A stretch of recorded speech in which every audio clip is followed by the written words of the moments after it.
How shall I begin paying tribute to a man like Vaclav Havel? He was a good friend. It's very, very difficult to pay adequate tribute to good friends.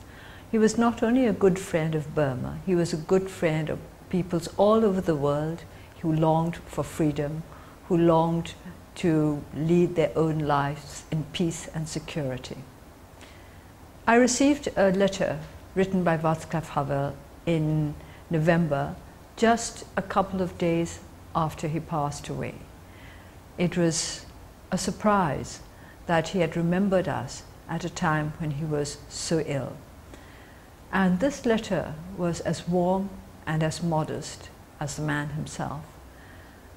He was an intellectual, and most intellectuals have a pride of their own.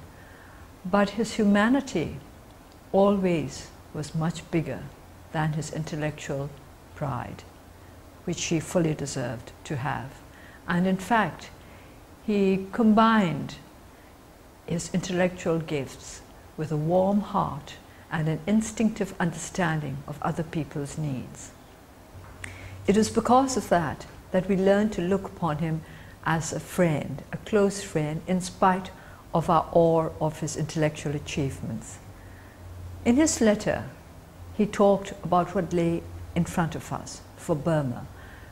He was so concerned about our future. I would like to read you the last paragraph of his letter.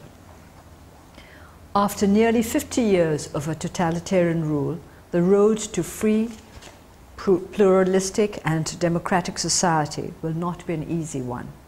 We also had 50 years of tyranny, first the Germans and then the communists, and although 22 years have already elapsed since our Velvet Revolution, we are still not fully there.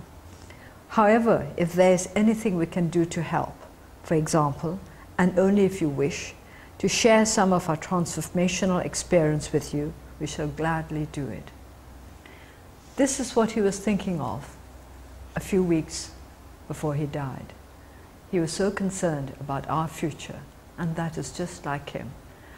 And although he is no longer here, I feel that he continues to give us help by his example, by his belief in people's ability to overcome their weaknesses, by his belief in a society's ability to reconstruct itself along the lines that would be most acceptable to its peoples. He asked what help he could give. He continues to help us and will always continue to help us by the very fact that such a man as Vaclav Havel lived. I hope that because of him, relations between Burma and the Czech Republic, and not only that, but between lovers of democracy everywhere, will be the better and stronger.